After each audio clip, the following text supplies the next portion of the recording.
الحمد للہ والصلاة والسلام علی نبیہ وعلی آلہ واصحابہ المتأدبین بآدابہ اما بعد۔ 15ویں پارے کے اختتام پر اور 16ویں پارے کے آغاز میں حضرت سیدنا موسیٰ کلیم اللہ علیہ السلام اور حضرت خضر علیہ السلام کا واقعہ ہے۔ روایات میں ہے کہ کسی نے موسیٰ علیہ السلام سے سوال کیا کہ آپ سے زیادہ علم والا تو کوئی نہیں ہے اس وقت روئے زمین پر؟ تو انہوں نے کہا میرے علم میں تو کوئی اور نہیں ہے جو مجھ سے زیادہ جاننے والا ہو۔ تو اللہ تعالیٰ نے موسیٰ علیہ السلام کو بتایا کہ ہے ہمارا ایک بندہ، وہ علم میں آپ سے زیادہ ہے۔ اب جب پتہ چلا موسیٰ علیہ السلام کو کہ کوئی علم میں مجھ سے زیادہ ہے تو پھر انہیں جیلسی نہیں ہوئی کہ مجھ سے زیادہ کیوں ہے، بلکہ دل میں خواہش کیا ہوئی کہ جو مجھ سے زیادہ ہے میں اس کے پاس سیکھنے جاؤں۔ اب کتنی اونچی شان والے نبی ہیں، رسول ہیں، صاحب کتاب ہیں، کلیم اللہ ہیں، کتنا ذکر قرآن کریم میں ان کا آیا، لیکن تحصیل علم کے لیے سفر کرتے ہیں، اتنا سفر کرتے ہیں کہ چل چل کر تھک جاتے ہیں، اور پھر اس مقام پر پہنچ جاتے ہیں جہاں پر حضرت خضر سے آپ کی ملاقات کی علامت اللہ نے بتائی تھی کہ اس طرح جہاں یہ علامت ہوگی، اس کی ڈیٹیل میں نہیں چاہتا، جہاں پر یہ علامت ہوگی وہاں پر آپ کی ہمارے اس بندے سے ملاقات ہو جائے گی۔ تو انہوں نے پھر خضر علیہ السلام کو تلاش کر لیا، ان تک پہنچ گئے۔ اب جب ان کی بارگاہ میں پہنچے تو دیکھیں صاحب کتاب نبی ہیں، اللہ کے رسول ہیں، لیکن تحصیل علم کے لیے جب پتہ چلا علم میں مجھ سے زیادہ ہیں، کیسے عاجزی سے عرض کرتے ہیں۔ قال له موسیٰ هل اتبعک علی ان تعلمنی مما علمت رشدا، کیا میں آپ کی اس شرط پر پیروی کروں کہ آپ کو جو رشد و ہدایت کا علم دیا گیا ہے آپ اس میں سے مجھے بھی کچھ تعلیم دیں؟ اگر آپ اجازت دیں تو میں آپ کی اتباع کروں گا، آپ کی پیروی کروں گا۔ آپ اگر اجازت دیں مجھے تو میں آپ کے ساتھ رہتے ہوئے آپ کی پیروی کروں گا، اور جو آپ کو اللہ تعالیٰ نے علم عطا فرمایا ہے وہ میں آپ سے حاصل کروں گا۔ تو حضرت خضر نے کیا کہا؟ قال، اس بندے نے کہا انک لن تستطیع معی صبرا، آپ میرے ساتھ ہرگز صبر نہ کر سکیں گے۔ آپ میری اتباع تو کرنا چاہتے ہیں، میرے ساتھ رہنا تو چاہتے ہیں سیکھنے کے لیے، لیکن آپ صبر نہیں کر سکیں گے۔ اس کی وجہ پھر بتائی وَكَيْفَ تَصْبِرُ عَلَى مَا لَمْ تُحِطْ بِهِ خُبْرًا، اور آپ اس چیز پر کیسے صبر کر سکتے ہیں جس کا آپ کے علم نے احاطہ نہیں کیا۔ آپ کے علم نے اس چیز کا احاطہ نہیں کیا، اس لیے آپ صبر نہیں کر پائیں گے نا، تو آپ میرے ساتھ نہیں رہ سکتے۔ یہاں سے علماء نے نا طالب علم جو اسٹوڈنٹ ہے اس کی دو قسمیں بیان کی ہیں۔ ایک وہ طالب علم ہے جس کو کچھ نہیں پتا، آپ اس کو جو مرضی پڑھا دیں، 2 اور 2 5 ہی یاد کروا دیں وہ کر لے گا، لیکن جس کو پتا ہے اس کو آپ 2 اور 2 5 کہیں گے وہ کہے گا نہیں نہیں 2 اور 3 5 ہوتے ہیں۔ تو جس کو پتا ہے وہ ایسی بات جو اس کے علم کے خلاف ہو اس کو ایکسیپٹ نہیں کرے گا۔ مثلا میں آپ سے کہتا ہوں کہ آپ کے پاس اگر 1 لاکھ روپیہ ہے اور آپ کا اس میں سے 1000 اگر خرچ ہو جائے تو آپ کا رہ جائے گا 1,10,000، تو آپ اس بات کو مانیں گے؟ نہیں مانیں گے نا، آپ کہیں گے نہیں جناب وہ 99,000 رہ گیا ہے، کیونکہ آپ کے ذہن میں جو چیز ہے وہ اس کی فگر ہے کہ لاکھ میں سے 1,000 اگر نکلے گا تو پھر ظاہر ہے 99,000 رہ جائے گا نا۔ لیکن جو بات میں کہہ رہا ہوں وہ بھی ٹھیک ہو سکتی ہے، وہ کیسے ٹھیک ہو سکتی ہے؟ بھئی وہ جو 1000 نکالا تھا آپ نے وہ راہ خدا میں خرچ کیا تھا، تو جب راہ خدا میں خرچ کیا تھا تو اس نے 10 گنا بڑھا دیا، دنیا میں 10 گنا بڑھا دیا۔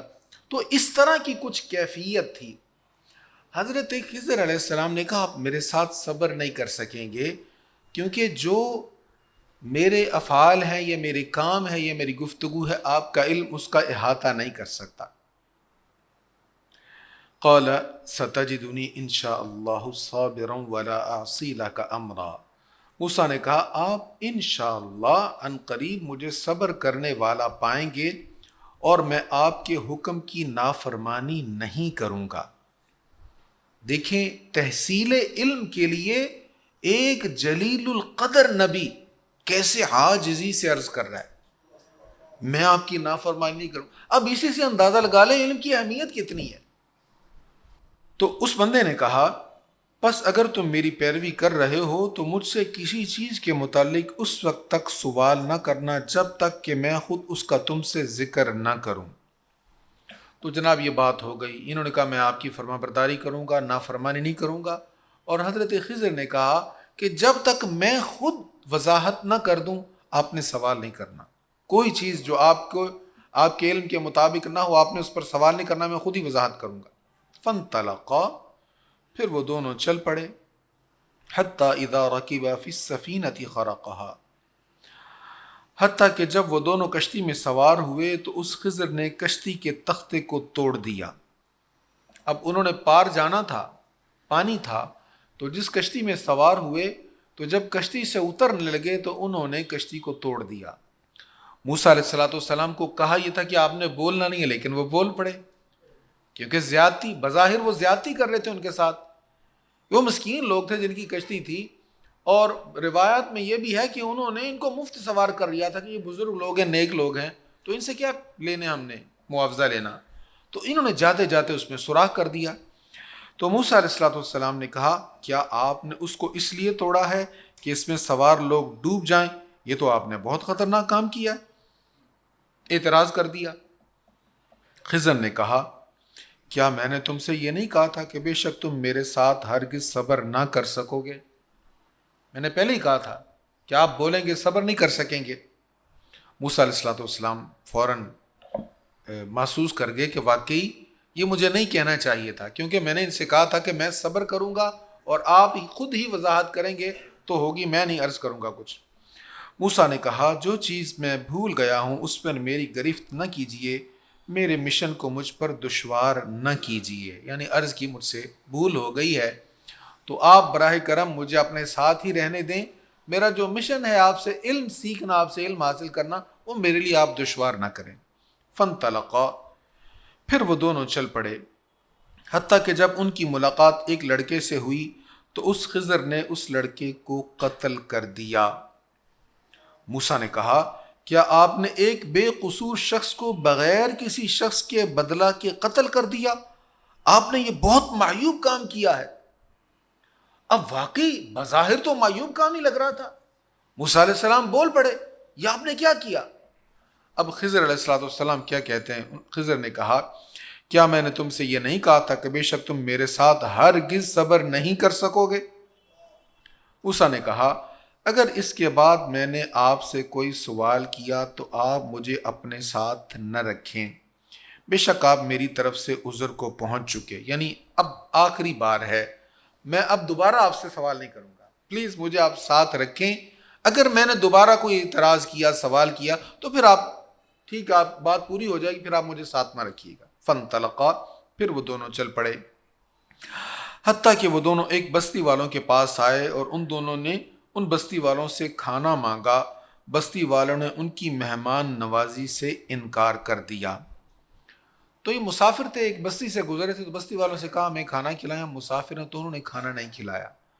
تو پہلے آپ کو یاد ہوگا نا، ہم بچپن میں دیکھتے تھے کوئی مسافر ہوتا تو اس کو ہوٹل لینے کی ضرورت نہیں ہوتی تھی، وہ مسجد میں آ جاتا تھا، محلے دار لوگ اس کو کھانا بھی کھلا دیتے تھے، بستر بھی دے دیتے تھے، تو پہلے یہی سسٹم چلتا تھا۔ تو وہ بستی سے گزر رہے تھے، تو جب کوئی مسافر کسی بستی سے گزرتا تھا تو وہ سمجھتا تھا کہ میرا استحقاق ہے کہ یہ مجھے کھانا کھلائیں کیونکہ میں مسافر ہوں، تو انہوں نے ان دونوں کو کھانا نہیں کھلایا۔ پھر ان دونوں نے اس بستی میں ایک دیوار کو دیکھا جو گرا ہی چاہتی تھی، تو اس نے اس دیوار کو سیدھا کر دیا۔ اب بستی والوں نے کھانا نہیں کھلایا، وہاں سے یہ جا رہے تھے تو دیکھا ایک دیوار گرنے والی تھی، گرنے کے قریب تھی، تو جناب خضر نے اس کو ایسے ہاتھ لگایا تو وہ سیدھی کھڑی ہو گئی۔ یعنی معجزانہ انداز میں یا کرامت کے انداز میں اس کو ہاتھ لگایا اور وہ بالکل سیدھی ہو گئی۔ تو موسیٰ علیہ السلام نے پھر سوال کر دیا۔ موسیٰ نے کہا اگر آپ چاہتے تو اس پر کچھ اجرت لے لیتے، ہمیں بھوک لگی تھی، انہوں نے کھانا بھی نہیں کھلایا، تو ان بستی والوں پر آپ نے اتنی مہربانی کر دی، ان سے کہتے کہ اس پر مجھے اجرت چاہیے یا میں یہ کام تمہارا اجرت پر کر دیتا ہوں، تو یہ تو مہمان نواز ہی نہیں ہے لوگ۔ خضر نے کہا اب میرے اور آپ کے درمیان جدائی ہے، اب میں آپ کو ان کاموں کی حقیقت بتاتا ہوں جن پر آپ صبر نہ کر سکے تھے۔ تو انہوں نے کہا آپ نے کہا تھا نا اگر دوبارہ میں سوال کروں گا تو آپ پر حجت پوری ہو جائے گی، بات پوری ہو جائے گی، تو اب پھر آپ نے سوال کر دیا، لہٰذا اب جدائی کا وقت آ گیا ہے، تو میں نے جو 3 کام کیے تھے جس پر آپ صبر نہ کر سکے، اب میں اس کی تمہیں وضاحت کرتا ہوں میں نے یہ کام کیوں کی۔ رہی وہ کشتی تو وہ چند مسکین لوگوں کی تھی جو سمندر میں کام کرتے تھے، اس لیے میں نے چاہا کہ اس میں عیب ڈال دوں، کیونکہ ان کے آگے ایک ظالم بادشاہ تھا جو ہر صحیح سالم کشتی کو زبردستی چھین لیتا تھا۔ تو وہ کہنے لگے میں نے وہ کشتی کو جو تھوڑا سا توڑا تھا نا، اس کو تھوڑا سا داغدار کیا تھا، تو میں نے ان کے فائدے کے لیے کیا تھا، ان کو نہیں پتا تھا کشتی والوں کو، مجھے پتا ہے کہ آگے کسی جگہ پر بادشاہ ہے اور وہ جو بھی صحیح کشتی ہوتی ہے اس کو ضبط کر لیتا ہے، اور جو کشتی خراب ہوتی ہے یا کہیں سے ٹوٹی ہوتی ہے اس کو نہیں ضبط کرتا، تو میں نے اس کو عیب دار کر دیا تاکہ ان کی کشتی محفوظ رہ جائے، تو جو تھوڑی بہت ٹوٹی ہے اس کو تو یہ ریپیئر کر لیں گے، لیکن کم از کم کشتی سے محروم تو نہیں ہوں گے نا۔ تو یہ انہوں نے وجہ بتائی، بڑی معقول وجہ تھی۔ اب یہاں سے نا مفسرین نے، صوفیاء نے ایک بڑی پیاری بات کہی ہے، وہ کہتے دیکھو اگر آپ کے جسم میں کوئی کمزوری ہے، کوئی کمی ہے، دیکھیں خوبصورت سے خوبصورت جسم والے طاقتور لوگ بھی جسم میں کہیں نہ کہیں کوئی کمزوری ہوتی، کسی چیز کا لیول ڈاؤن ہوتا ہے، کسی چیز کا لیول ہائی ہوتا ہے۔ تو صوفیاء فرماتے ہیں اگر جسم میں کوئی کمی ہے، کوئی کمزوری ہے، تو یہ کمزوری تمہیں نفس کے بادشاہ کی گرفت سے بچا رہی ہے، اس کمزوری کی وجہ سے تم رجوع اللہ کرتے ہو، تمہارے دل میں خوف خدا آتا ہے، تو یہ جو کمزوریاں، بیماریاں، آفتیں، مصیبتیں، بلائیں ہوتی ہیں، یہ مومن بندہ پر اس لیے آتی ہیں تاکہ وہ رجوع اللہ کرے اور اللہ کا پیارا ہو جائے۔ نبی کریم علیہ الصلوۃ والتسلیم فرماتے ہیں، اللہ تعالیٰ، حدیث کا خلاصہ عرض کر رہا ہوں، کہ جب اللہ تعالیٰ نے کسی بندے کے لیے بہت اونچا رتبہ رکھا ہوتا ہے، بہت اونچا رتبہ، لیکن اس کے اعمال اس اونچے رتبے کے مطابق نہیں ہے، تو اللہ تعالیٰ اس پر کوئی بیماری، کوئی تکلیف، کوئی مصیبت بھیج دیتا ہے، وہ صبر کرتا ہے تو صبر کی وجہ سے اس کی نیکیوں کا پلڑا اس لائق ہو جاتا ہے۔ تو جناب خضر نے کہا اس وجہ سے میں نے یہ کیا، اور رہا وہ لڑکا تو اس کے ماں باپ مومن تھے، تو ہمیں یہ خطرہ تھا کہ وہ ان کو سرکشی اور کفر میں مبتلا کر دے گا، تو ہم نے یہ چاہا کہ ان کا رب ان دونوں کو اس کے بدلہ میں اس سے اچھا بچہ عطا فرمائے جو پاکیزہ اور زیادہ رحم دل ہو۔ تو جناب خضر علیہ السلام نے کہا وہ اس کے والدین ایمان والے تھے، اور یہ جو لڑکا تھا یہ کفر کی طرف جا رہا تھا، اور اگر یہ زندہ رہتا تو اپنے والدین کو بھی کفر کی طرف لے جاتا، تو اس لیے میں نے اس کو مارا ہے تاکہ اس کے بعد اس پر جو صبر کریں گے اس کے والدین، اس صبر کے نتیجے میں اللہ تعالیٰ کو بہتر اولاد عطا فرمائے گا۔ تو مفسر نے لکھا ہے پھر اس کو اللہ تعالیٰ نے ان کو ایسی بیٹی عطا فرمائی جس کی اولاد میں سے بہت سارے انبیاء کرام پیدا ہوئے، اور پھر یہ جو عمل تھا انہوں نے جو بھی کام کیے ہیں، پھر آگے وضاحت آ رہی ہے اگلی آیات میں، وہ کہتے ہیں میں نے اپنی مرضی سے کچھ نہیں کیا۔ اگلی آیت کا ترجمہ سن لیں، اور رہی وہ دیوار تو وہ شہر میں رہنے والے 2 یتیم لڑکوں کی تھی. یتیم لڑکوں کی. یتیم کون ہوتا ہے؟ جو نابالغ ہو اور اس کا والد فوت ہو جائے. شریعت میں نابالغ جس کا والد فوت ہو اس کو یتیم کہتے ہیں. تو ہمارے ہاں تو بڑا بھی ہو بچوں والا بھی ہو تو والد فوت ہو جائے تو ہم اس کو یتیم کہتے ہیں نا. حقیقتاً یتیم وہ ہوتا ہے جو نابالغ ہو اور اس کے والد کا انتقال ہوا. 2 بچے تھے، نابالغ تھے، والد کا انتقال ہوا تھا. والد نے ان کے لیے خزانہ کہیں دفن کیا ہوا تھا کہ میرے بچے بڑے ہوں گے تو خزانہ نکال کر استعمال کر لیں گے. تو اب وہ دیوار اگر گر جاتی تو وہ خزانہ ظاہر ہو جاتا اور لوگ اس خزانے کو لوٹ لیتے. تو حضرت خضر اس کی وجہ بتا رہے ہیں. اور رہی وہ دیوار تو وہ شہر میں رہنے والے 2 یتیم لڑکوں کی تھی اور اس دیوار کے نیچے ان کا خزانہ تھا اور ان کا باپ ایک نیک آدمی تھا. تو آپ کے رب نے یہ ارادہ کیا کہ وہ دونوں لڑکے اپنی جوانی کو پہنچ جائیں اور آپ کے رب کی رحمت سے اپنا خزانہ نکال لیں. تو اللہ نے یہ چاہا کہ ان کا خزانہ ضائع نہ ہو، بڑے ہو کر خود اپنا خزانہ نکالیں. اچھا یہ ان پر رحمت کیوں ہوئی، خصوصی رحمت؟ وَكَانَ أَبُوهُمَا صَالِحًا، ان کا والد جو تھا نا وہ نیک آدمی تھا. یہ وجہ قرآن بیان کر رہا ہے. اس سے معلوم ہوا والدین نیک ہوں تو ان کا صلہ اولاد کو بھی ملتا ہے، ان کا اجر اولاد کو بھی ملتا ہے. اگر اولاد ہو مومن، ہو صاحب ایمان، والدین کے طریقہ کے برخلاف چلنے والے نہ ہوں. برخلاف چلنے والے ہوں گے تو نوح علیہ السلام کا بیٹا بھی اپنے والد کی عظیم منصب اور عظیم مقام سے محروم ہو گیا چونکہ وہ باپ کے خلاف تھا. تو اگر خلاف چلنے والا ہوگا تو پھر وہ محروم ہو جائے گا، لیکن اگر نقش قدم پر چلنے والا ہے تو باپ کے عمل صالح کا فائدہ اولاد کو بھی ہوتا ہے. پھر انہوں نے مزید کہا وما فعلته عن امری، اور میں نے یہ کام اپنی رائے سے نہیں کیے. ذالک تأویل ما لم تستطع علیہ صبرا، یہ ان کاموں کی حقیقت ہے جن پر آپ صبر نہ کر سکے. یعنی یہ تینوں کام میں نے اللہ کے حکم پر کیے ہیں.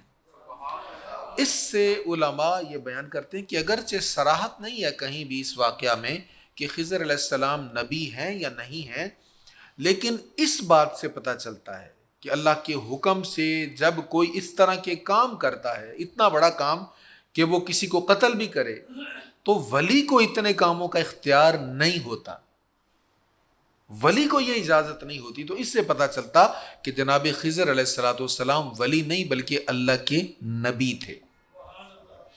تو حضور علیہ السلام سے مشرکین نے، کفار نے یہ سوالات کیے، بہت سے سوالات کیے ماضی کے واقعات کے بارے میں. تو آپ نے ان کی وضاحت کی، ان کا جواب دیا. انہی میں سے ایک سوال یہ بھی تھا کہ موسیٰ علیہ السلام کس کو ملنے کے لیے گئے تھے؟ تو یہ واقعہ نازل ہو گیا، حضور علیہ السلام نے اس کو بیان فرما دیا. پھر ذوالقرنین کے بارے میں سوال تھا، اس کا بھی جواب اگلے رکوع میں اس کی وضاحت ہے. اور آپ سے ذوالقرنین کے متعلق سوال کرتے ہیں. آپ کہی کہ میں ان قریب تمہارے سامنے ان کا کچھ ذکر کروں گا. بے شک ہم نے ان کو زمین پر اقتدار عطا کیا تھا اور بے شک ہم نے ان کو ہر چیز کا ساز و سامان دیا تھا. سو وہ ایک مہم کی تیاری کرنے لگے، حتیٰ کہ جب وہ غروب آفتاب کی جگہ پر پہنچے تو انہوں نے اسے سیاہ دلدل کے چشمے میں ڈوبتے ہوئے پایا اور انہوں نے اس کے پاس ایک قوم کو پایا. ہم نے کہا اے ذوالقرنین تم ان کو عذاب پہنچاؤ یا ان کے ساتھ حسن سلوک کرو.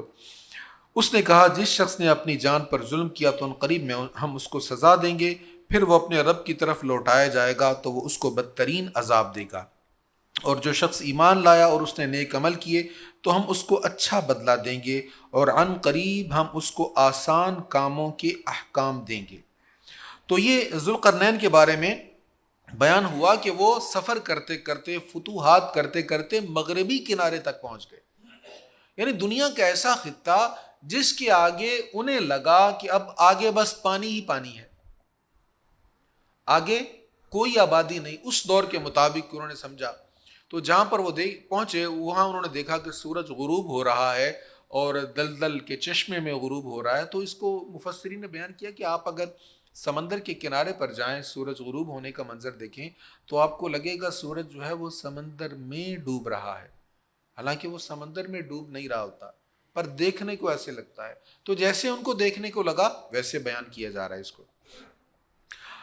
پھر وہ ایک اور مہم کی تیاری کرنے لگے، حتیٰ کہ جب وہ طلوع آفتاب کی جگہ پہنچے تو انہوں نے دیکھا کہ سورج ایک ایسی قوم پر طلوع ہو رہا ہے جن کے لیے ہم نے سورج سے کوئی حجاب نہیں بنایا۔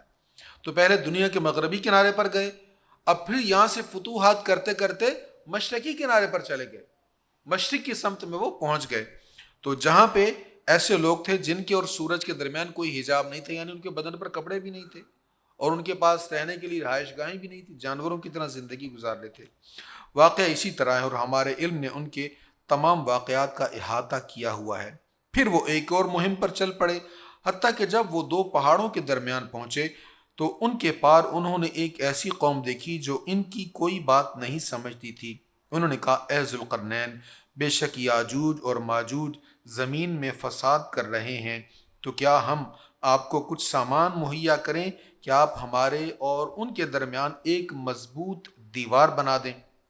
انہوں نے کہا، میرے رب نے مجھے جن چیزوں پر قدرت دی ہے وہ زیادہ بہتر ہیں، سو تم صرف محنت سے میری مدد کرو، میں تمہارے ساتھ اور میں تمہارے اور ان کے درمیان بہت مضبوط دیوار بنا دوں گا۔ تو اب پھر آگے دیوار کا ذکر ہے۔ اب یاجوج ماجوج کے بارے میں ایک حدیث مبارکہ سن لیجیے۔ مسلم شریف میں حضرت نواس بن سمعان رضی اللہ عنہ بیان کرتے ہیں، اللہ تعالیٰ یاجوج ماجوج کو بھیجے گا اور وہ ہر بلندی سے بصورت پھسلتے ہوئے آئیں گے۔ اب یہاں پر بیان ہے کہ انہوں نے پھر دیوار بنائی اور انہوں نے کہا کہ اب یہ ادھر آ نہیں سکیں گے جب تک رب نہ چاہے، جب اللہ چاہے گا تو پھر یہ دیوار کو توڑ کر اس سائڈ پر آ جائیں گے۔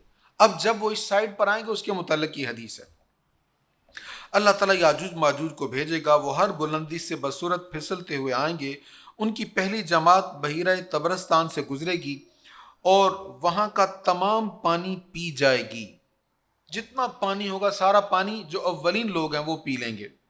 پھر جب دوسری جماعت وہاں سے گزرے گی تو وہ کہیں گے، یہاں پر کسی وقت پانی تھا، یعنی یہاں کبھی پانی ہوتا تھا، کچھ آثار تو لگ رہے ہیں پانی کے، لیکن پانی سارا ختم، وہ سارے دریا، جتنے بھی دریا تھے وہ سارے پی جائیں گے۔ اللہ کے نبی حضرت عیسیٰ اور ان کے اصحاب محصور ہو جائیں گے، حتیٰ کہ ان میں سے کسی ایک کے نزدیک بیل کی سری بھی تم میں سے ایک کے 100 دینار سے افضل ہوگی۔ پھر اللہ کے نبی حضرت عیسیٰ اور ان کے اصحاب دعا کریں گے، یعنی حضرت عیسیٰ علیہ السلام جب دنیا پر تشریف لے آئیں گے اس کے بعد یاجوج ماجوج کا ظہور ہوگا، اس کے بعد یہ دیوار توڑ کر آئیں گے۔ اچھا، حضرت عیسیٰ اور ان کے اصحاب دعا کریں گے، تب اللہ تعالیٰ یاجوج اور ماجوج کی گردنوں میں ایک کیڑا پیدا کرے گا، پھر صبح کو وہ سب دفعتاً مر جائیں گے۔ پھر اللہ کے نبی اور ان کے اصحاب زمین پر اتریں گے، مگر زمین پر ایک بالشت برابر بھی جگہ ان کی گندگی اور بدبو سے خالی نہیں ہوگی۔ پھر اللہ کے نبی حضرت عیسیٰ اور ان کے اصحاب اللہ سے دعا کریں گے تو اللہ تعالیٰ بختی اونٹوں کی مانند پرندے بھیجے گا، یہ پرندے ان لاشوں کو اٹھائیں گے اور جہاں اللہ تعالیٰ کا حکم ہوگا وہاں پھینک دیں گے۔ پھر اللہ تعالیٰ ایک بارش بھیجے گا جو زمین کو دھو دے گی اور ہر گھر، خواہ وہ مٹی کا مکان ہو یا کھال کا خیمہ، وہ آئینے کی طرح صاف ہو جائے گا۔ پھر زمین سے کہا جائے گا، تم اپنے پھل اگاؤ اور اپنی برکتیں لٹاؤ، سو اس ایک دن ان کی ایک جماعت ایک انار کو سیر ہو کر کھائے گی۔ اتنی برکت ہوگی کہ ایک انار اتنا بابرکت ہوگا کہ پورا دن ایک جماعت اس کو کھائے گی اور ان کا پیٹ بھر جائے گا، ایک انار میں اتنی برکت ہوگی۔ تو برکت اور چیز ہوتی ہے، کثرت اور چیز ہوتی ہے، اس لیے بزرگ فرماتے ہیں اللہ سے کثرت نہ مانگا کرو، برکت مانگا کرو۔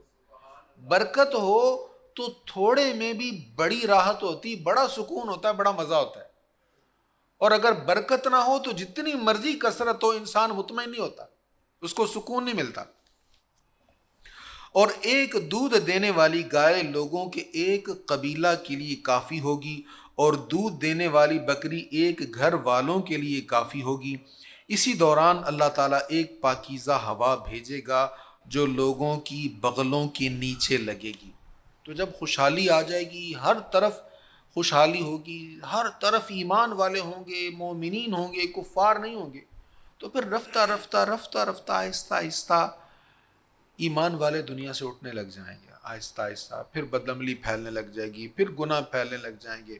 تو پھر ایک وقت آئے گا کہ اللہ تعالیٰ ایک ہوا بھیجے گا، وہ ایمان والوں کی بغلوں کے نیچے سے گزرے گی، بڑی ٹھنڈی سی پرسکون ہوا ہوگی، اور وہ ہر مومن اور ہر مسلم کی روح قبض کر لے گی اور برے لوگ باقی رہ جائیں گے۔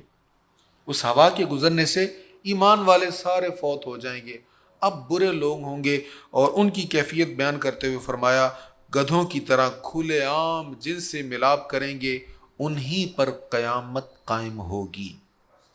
یعنی قیامت ایمان والوں پر نہیں قائم ہوگی، قیامت سے پہلے ایمان والے دنیا سے اٹھ جائیں گے، پھر کفار ہوں گے۔ اس کی ڈیٹیل پھر اور بھی بہت ساری احادیث میں ہے۔ قیامت کی علامات میں لوگ اپنے اپنے کاموں میں لگے ہوں گے، کوئی دیوار کی لپائی کر رہا ہے، کوئی کام کے لیے جا رہا ہے، کوئی کدھر مصروف ہے، کوئی کدھر مصروف ہے، کوئی زنا کر رہا ہے، کوئی بدفعلی کر رہا ہے، وغیرہ وغیرہ۔ ایک آہستہ سی آواز آئے گی، آہستہ اللہ حکم فرمائے گا سور پھونکنے کا۔ اب سور پھونکنا شروع ہو جائے گا، دھیمی سی آواز آئے گی، کوئی ادھر توجہ نہیں کرے گا، پھر آواز تھوڑی تھوڑی بڑھتی چلی جائے گی، لوگ کہیں گے کوئی آواز آ رہی ہے کہیں سے، پھر لوگ اس کو اگنور کرنا شروع کر دیں گے، لیکن آواز آہستہ آہستہ بڑھتی جائے گی، اتنی شدید ہوگی کہ وہ ناقابل برداشت ہو جائے گی۔ اسی آواز کی وجہ سے لوگ مرنا شروع ہو جائیں گے، کوئی زندہ نہیں رہے گا، سب پر موت طاری ہو جائے گی۔ اور جب سب مر جائیں گے کوئی زندہ نہیں ہوگا، صرف اللہ زندہ ہے، یہاں تک کہ سور پھونکنے والا فرشتہ اس پر بھی موت طاری ہو جائے گی۔ اب اللہ تعالیٰ فرمائے گا لمن الملک اليوم، کون ہے بادشاہ؟ سارے بادشاہ مرے پڑے، وہ سارے کبر اور غرور کے پہاڑوں پر کھڑے ہونے والے، اپنی انا کی خاطر دوسروں کا خون بہا دینے والے سب مر گئے، خود کو سجدے کروانے والے بھی، بادشاہ کا دعویٰ کرنے والے، خدائی کا دعویٰ کرنے والے، سب پر موت ہے۔ اللہ فرمائے گا لمن الملک اليوم، ہاں بھئی کون ہے بادشاہ آج؟ کوئی جواب دینے والا ہی نہیں ہے، کوئی ہو تو جواب دے۔ اللہ خود فرمائے گا للہ الواحد القہار، اللہ کو کیا ہیبت ہے اللہ کو۔ پھر جب تک اللہ تعالیٰ چاہے گا موت طاری رہے گی، پھر اللہ فرشتے کو زندہ فرمائے گا، پھر وہ سور میں پھونکے گا اور پھر آہستہ آہستہ آواز اس کی پھیلے گی، پھر لوگ زندہ ہو جائیں گے۔ تو یہ واقعہ بھی یہیں پر بیان ہوا، حضرت خضر کا بھی اور ذوالقرنین کا بھی۔ اس سے اگلے رکوع میں اللہ تعالیٰ کے بارے میں اللہ تعالیٰ فرماتا ہے قُلْ لَوْ كَانَ الْبَحْرُ مِدَادًا لِكَلِمَاتِ رَبِّهِ، آپ کہیے اگر میرے رب کی کلمات کو لکھنے کے لیے سمندر سیاہی بن جائیں تو میرے رب کے کلمات ختم ہونے سے پہلے ضرور سمندر ختم ہو جائیں گے، خواہ ہم اس کی مدد کے لیے اتنا ہی سمندر اور لے آئیں۔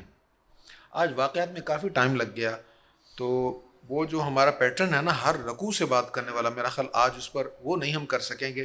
بس ایک اور واقعہ میں سنا دیتا ہوں آپ کو۔ اس سے اگلی سورت جو ہے سورہ مریم ہے، اس میں جناب سیدہ مریم سلام اللہ علیہا کا تذکرہ ہے، جو حضرت عیسیٰ علیہ السلام کی والدہ ہیں۔ یہ واقعہ بڑے خوبصورت انداز میں بیان کیا گیا، چونکہ ہماری زبان عربی نہیں ہے، ہم عربی جانتے نہیں ہیں، اس لیے ہم اس کی لذت کو سمجھ نہیں سکتے، لیکن میں اس کا ترجمہ آپ کو سنا دیتا ہوں، بس اس پر ہم آج گفتگو ختم کر لیں گے۔ اس کتاب میں مریم کا ذکر کیجئے جب وہ اپنے گھر والوں سے دور مشرق میں ایک جگہ چلی گئیں۔ اب جب مسلمان ہجرت کر کے گئے نا، مشرکین مکہ نے مکہ معظمہ میں رہنا مشکل کر دیا، جینا دوبھر کر دیا، تو حضور علیہ السلام سے اجازت لے کر بہت سارے صحابہ کرام حبشہ چلے گئے۔ حبشہ میں جب یہ گئے تو مکی کے مشرک اتنے ظالم تھے، انہوں نے کہا یار یہ کہیں بھی ان کو سکون سے رہنے نہیں دینا، سفیر کو بھیجا کہ جاؤ حبشہ کے بادشاہ نجاشی کے پاس جاؤ، اور صحیح بخاری میں یہ حدیث موجود ہے، حبشہ کے بادشاہ کے پاس جاؤ اور اس کو جا کے کہو کہ ان کو نکالیں یہاں سے، یہ ہمارے بھگوڑے ہیں، ہمارے باغی ہیں، ان کو ہمارے حوالے کریں، نکالیں وہاں سے۔ اب وہ ان کے سفیر پہنچ گیا، وہ سفارتکاری میں ماہر لوگ تھے، انہوں نے جا کے بات کی کہ وہ لوگ ٹھیک نہیں ہیں، اور مختلف قسم کے الزامات لگاتے ہوئے ساتھ یہ بھی کہا کہ ان کا حضرت مریم کے بارے میں بھی عقیدہ ٹھیک نہیں ہے۔ عام طور پر عیسائیوں کا یہی عقیدہ نا کہ عیسیٰ علیہ السلام اللہ کے بیٹے ہیں، تو انہوں نے اس پیرائے میں کہا، کیونکہ مسلمان تو عیسیٰ علیہ السلام کو اللہ کا بیٹا نہیں مانتے، اور جو حقیقت بھی یہی ہے وہ اللہ کے بندے ہیں، تو انہوں نے جا کے کہا عیسیٰ علیہ السلام کے بارے میں بھی ان کا عقیدہ نہیں ہے، مریم کے بارے میں بھی ان کا عقیدہ ٹھیک نہیں ہے، تو ان کو نکالو یہاں سے۔ اب نجاشی نے اپنے دربار میں طلب کر لیا، جو صحابہ کرام وہاں پر زندگی گزار رہے تھے ان کو بلا لیا، جو امن سے رہ رہے تھے۔ اب ادھر سے مشرکین دلائل دے رہے ہیں، باتیں کر رہے ہیں، نجاشی سن رہے ہیں، ان کو بلا لیا اور اس نے کہا اچھا بھائی آپ بتائیں کہ حضرت مریم کے بارے میں کیا عقیدہ ہے آپ کا، کیا کہتے ہیں۔ اب وہاں پر جو مسلمانوں کی طرف سے نمائندگی کرنے والے تھے وہ کوئی معمولی نہیں تھے، وہ حضرت جعفر تھے جنہوں نے قرآن حضور سے پڑھا تھا۔ اب انہوں نے کیا کیا، وضاحت دینے کی بجائے یہیں سے تلاوت شروع کر دی۔ وَاذْكُرْ فِي الْكِتَابِ مَرْيَمَ إِذِ انْتَبَذَتْ مِنْ أَهْلِهَا مَكَانًا شَرْقِيًّا فَاتَّخَذَتْ مِنْ دُونِهِمْ حِجَابًا فَأَرْسَلْنَا إِلَيْهَا رُوحَنَا فَتَمَثَّلَ لَهَا بَشَرًا سَوِيًّا قَالَتْ إِنِّي أَعُوذُ بِالرَّحْمَنِ مِنْكَ إِن كُنْتَ تَقِيًّا قال إنما أنا رسول ربك لأهب لك غلاما زكيا۔ اس کتاب میں مریم کا ذکر کیجئے جب وہ اپنے گھر والوں سے دور مشرق میں ایک جگہ چلی گئیں، سو انہوں نے لوگوں کی طرف سے ایک آڑ بنا لی، پس ہم نے ان کے پاس اپنے فرشتے کو بھیجا۔ اس نے مریم کے سامنے ایک تندرست بشر کی شکل اختیار کر لی۔ مریم نے کہا میں تجھ سے رحمان کی پناہ مانگتی ہوں اگر تو اللہ سے ڈرنے والا ہے۔ فرشتہ نے کہا میں تو صرف تمہارے رب کا بھیجا ہوا ہوں تاکہ میں تمہیں ایک پاکیزہ بیٹا دوں۔ مریم نے کہا میرے ہاں لڑکا کیسے ہو سکتا ہے حالانکہ کسی بشر نے مجھے چھوا تک نہیں اور نہ میں بد کردار ہوں۔ فرشتہ نے کہا اسی طرح ہوگا، آپ کے رب نے فرمایا ہے یہ مجھ پر آسان ہے تاکہ ہم اسے لوگوں کے لیے نشانی اور اپنی طرف سے رحمت بنا دیں، اور اس کام کا فیصلہ ہو چکا ہے۔ اب حضرت جعفر یہ تلاوت کر رہے ہیں، عجیب سکوت طاری ہے۔ واقعہ تو وہی تھا جس کو نجاشی بھی جانتا تھا، یہ کرسچن تھے، عیسائی تھے، اور صحیح عیسائی والے تھے، صحیح والے عیسائی تھے۔ یہ بھی اس واقعہ کو جانتا تھا، وہ لوگ بھی جانتے تھے، لیکن جن خوبصورت لفظوں کے ساتھ قرآن نے بیان کیا ان کے وہم و گمان میں بھی نہیں تھا۔ اب جب یہ تلاوت ہو رہی ہے، اس واقعہ کو قرآن کریم کی صورت میں بیان کیا جا رہا، سب دم بخود ہیں، بلکہ آنکھوں سے آنسو جاری ہیں، یہاں تک کہ نجاشی کی آنکھوں سے اتنے آنسو نکلے کہ اس کی داڑھی بھیگ گئی۔ یہ اہل عرب جب اس مقام کی تلاوت کرتے ہیں بڑی کیفیت ہوتی محفل حسن قرات میں۔ اچھا پھر سیدہ مریم کے ہاں ولادت ہوگی، بیٹا پیدا ہو گیا۔ اب وہ پہنچ گئیں لوگوں میں، بیٹے کو لے کر جناب عیسیٰ علیہ السلام کو لے کر پہنچ گئی۔ اب لوگوں نے سوالات کیے اور اس کے جوابات کیا ہیں۔ لوگوں نے کہا اے ہارون کی بہن، نہ تمہارا باپ بد کردار تھا نہ تمہاری ماں بد چلن تھی، یہ کیسے کہاں سے تو لے آئی؟ تیری تو شادی نہیں ہوئی، تو بیٹا کہاں سے آیا؟ یعنی زنا کا الزام لگایا، شک کا اظہار کیا۔ اب حضرت مریم نے جواب نہیں دیا۔ فَأَشَارَتْ إِلَيْهِ، بچے کی طرف اشارہ کر دیا، منہ سے کچھ نہیں کہا، اشارہ کر دیا۔ قَالُوا كَيْفَ نُكَلِّمُ مَنْ كَانَ فِي الْمَهْدِ صَبِيًّا، ان لوگوں نے کہا ہم گود کے بچے سے کیسے بات کریں؟ ہمیں بتاؤ یہ کیا کیا، کہاں سے لائی اس کو؟ وہ صرف اشارہ کر رہی ہے، اور یہ آگے سے مزید غصے میں آ رہے ہیں کہ یہ بچے کی طرف کیا اشارہ کر رہی ہے، ہمیں کیا، اس سے ہم کیا بات کریں، اس سے ہم کیا پوچھیں؟ تو جناب مریم کا مطلب یہ نہیں تھا کہ اس سے پوچھو، ان کا مطلب یہ تھا یہ تمہیں بتائے گا، تمہیں پوچھنے کی ضرورت ہی نہیں ہے۔ اچھا جب انہوں نے اشارہ کیا، انہوں نے کہا یہ ہم اس سے کیا پوچھیں، تو اب جناب عیسیٰ علیہ السلام گود میں تھے، یا پالنے میں تھے، گہوارے میں تھے، وہ بول پڑے. قال انی عبد اللہ.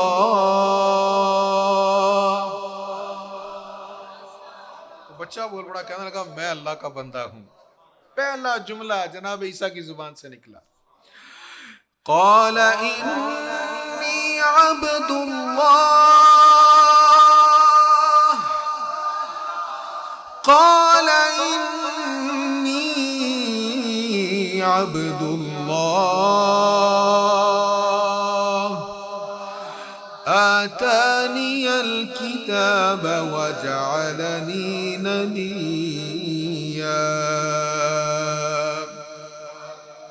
بے شک میں اللہ کا بندہ ہوں، اس نے مجھے کتاب دی ہے اور مجھے نبی بنایا ہے. وَجَعَلَنِي مُبَارَكًا أَيْنَمَا كُنتُ وَأَوْصَانِي بِالصَّلَاةِ وَالزَّكَاةِ مَا دُمْتُ حَيًّا وَبَرًّا بِوَالِدَتِي وَلَمْ يَجْعَلْنِي جَبَّارًا شَقِيًّا. اور اس نے مجھے برکت والا بنایا ہے، خواہ میں کہیں بھی ہوں، اور میں جب تک زندہ رہوں گا اس نے مجھے نماز اور زکوٰۃ کی وصیت کی ہے، اور مجھے اپنی والدہ کے ساتھ نیکی کرنے والا بنایا ہے، اور مجھے متکبر اور بدبخت نہیں بنایا. اب اس سے آگے جو انہوں نے کہا یہ بڑی اہم بات ہے. یہ گہوارے میں ہی یا گود میں ہی جو کلام کیا اس میں اسی میں یہ اگلی آیت بھی ہے. وہ کیا کہتے ہیں؟ وَالسَّلَامُ عَلَيَّ يَوْمَ وُلِدتُّ وَيَوْمَ أَمُوتُ وَيَوْمَ أُبْعَثُ حَيًّا. اور مجھ پر سلام ہو، مجھ پر سلام ہو جس دن میں پیدا کیا گیا، اور جس دن میری وفات ہوگی، اور جس دن میں دوبارہ زندہ اٹھایا جاؤں گا. والسلام علی یوم ولدت، یعنی جس دن میرا یوم ولادت ہے اس دن مجھ پر سلام ہے، سلام ہو مجھ پر. مفسرین کرام نے یہاں سے یہ بتایا ہے کہ انبیاء ان پر درود و سلام پڑھا جاتا ہے، ان پر سلام پیش کیا جاتا ہے. نبی مکرم جان دو عالم تو امام الانبیاء ہے. سارا سال درود و سلام پڑھو، دن کو پڑھو، رات کو پڑھو. اللہ کا حکم ہے نا، یا ایھا الذین آمنوا صلوا علیہ، اے ایمان والو ان پر دروشی پڑھو، وسلموا تسلیما، اور خوب خوب سلام بھی پڑھو. تو پڑھو، دن رات پڑھو، جب مرضی پڑھو. فرض نہیں ہے، ضروری نہیں کہ اسی ٹائم میں پڑھنا، جب مرضی پڑھتے رہو. لیکن والسلام علی یوم ولدت، جب یوم میلاد آئے تو پھر کھڑے ہو کر ذوق شوق سے پڑھو. خصوصیت ہے یوم میلاد پر درود و سلام کی. تو یہاں سے معلوم ہوا کہ درود و سلام تو پڑھنا ہی ہے، لیکن یوم میلاد پر زیادہ درود و سلام پڑھنا ہے. اللہ تعالی ہمیں فہم قرآن نصیب فرمائے. وآخر دعوانا الحمد